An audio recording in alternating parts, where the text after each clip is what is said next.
Hi everyone, welcome to our March Take and Make Craft Kit. I'm Jen. And I'm Joanne. And thank you again for joining us. This is probably the fourth or fifth one that we've done, and we hope you're all enjoying them. We love coming up with these ideas and putting the kits together for you to make these crafts at home. For March, we decided to do something called Zentangle tile coasters. So what is a Zentangle? A Zentangle is a form of doodling. And the reason why they call it a Zen doodling is because it's kind of therapeutic and calming, just to freehand doodle and to kind of, it's a kind of doodling. Whereas if you're on hold on the phone and you kind of just have your pen and you're making crosshatches or weird shapes, but there's an intention with Zentangles to make shapes, make beautiful designs, and then color them in. Okay, as usual, we've given you a take and make kit, and I'm going to now show you what should have come in each of the kits. You're going to see 4 of these unglazed tiles. These are going to be your coasters. 4 cork backings, so eventually you're going to peel off this sticky layer and put it on the back of your coaster so it doesn't scratch any tables. You also have one of these black paint pens, and you have 3 colored paint pens. We also included 4 blank pieces of scrap paper so you can test out your designs that you might want to use on the coasters. And then on the instruction sheet, we also attached some ideas for some easy Zen doodles to create, and then some that are a little more complicated.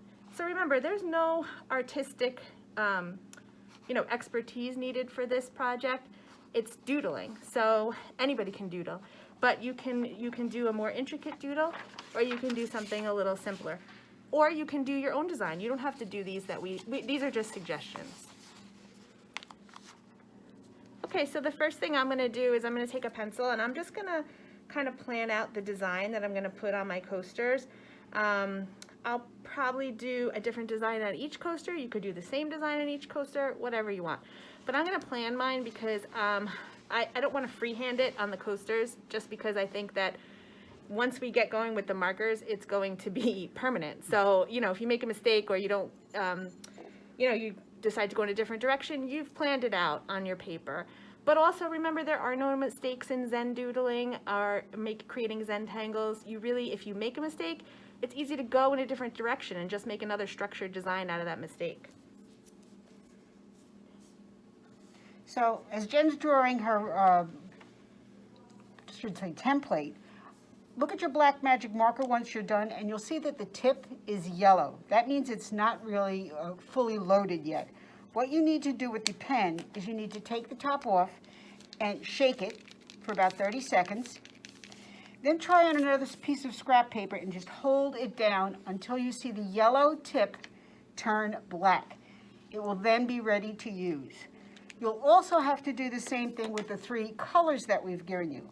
Take the tip off, shake it up a little bit, get the paint moving around.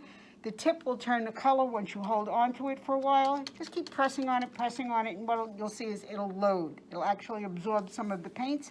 You'll see on the piece of paper you may get a little drip of paint. These are acrylic paints. And once they're already loaded, you're ready to color in. But that's not going to be the first step you do. You will be using your black magic marker first. I'll call it a magic marker, but it is acrylic paint. Okay, so I planned out a couple of designs. This one ended up being a little bit like an Easter egg, so I decided not to use that. But then I decided I love these little clouds. So I'm kind of just doing these little clouds, and I will transfer that design to my coaster.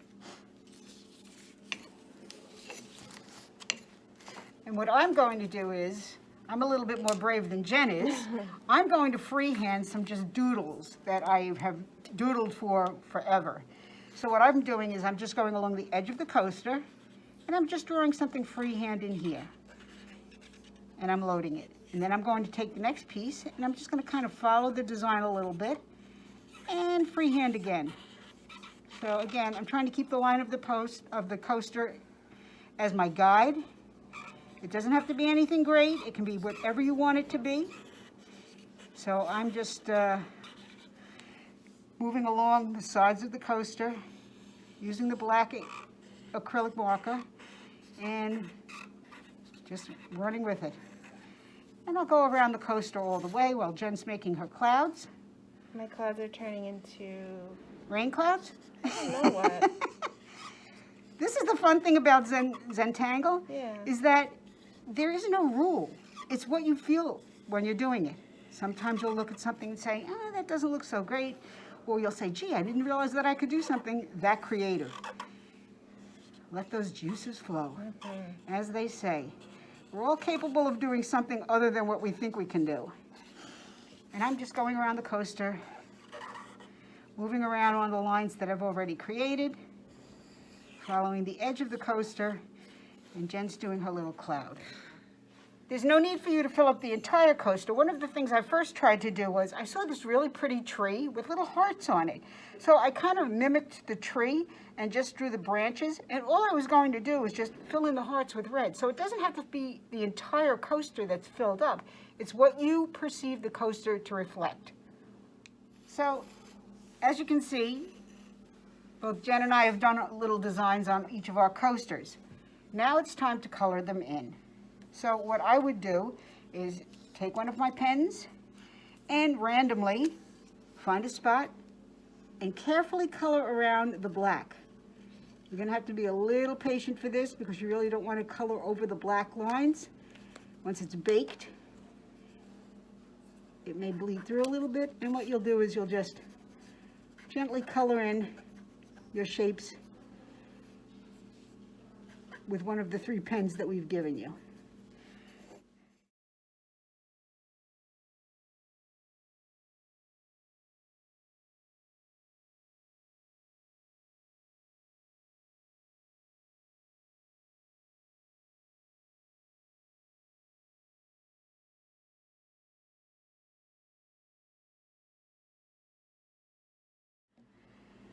Okay, so the cloud that I planned out didn't work so well on my paper.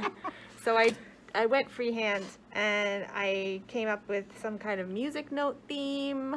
Looks a little bit like Mondrian, right? Yep, it does. I don't know, I kind of dig it. I started just freehanding and it ended up looking like music notes. That's the So- Zen part of the Zentangle. Right. It just takes you where you need to go. Yeah, so then we filled in. And what I did was, mine was all freehand, and I did color in the edges as best I could. One of the things you should remember about these pens is if you see that they're, as you're drawing, that you're not, it's not giving you ink, just hold down on it for a second and it'll bleed through. Just be very careful, it may pool, and then you'll just have to spread it around with the tip of the marker itself.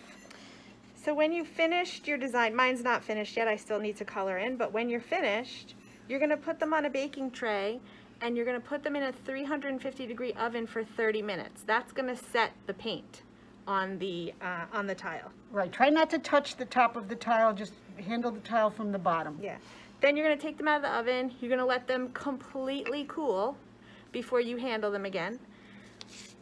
And then you'll take the cork backing, you'll peel off the white sticky, and you'll put the cork to stick to the bottom of your coaster. So you can use them on your nice tables. And that's pretty much it. That's our Zentangle Zen Doodle tile coaster project. So once you've finished your creations, and if you'd like to share photos of them, we would love to see them. We would post them on Facebook. We might even write a little blurb on our website. You never know what we're doing, but we would really like to know if you're enjoying what we're doing. And then, of course, we'd love to know if you're able to use these, if you're using them with your hot cup of coffee in the mornings or your cool drink on the deck in the evenings. Or your happy hour. Exactly. I know what I'm using mine for. Okay, enjoy. Have a great spring. Thanks a lot. We'll see you back in April with another project.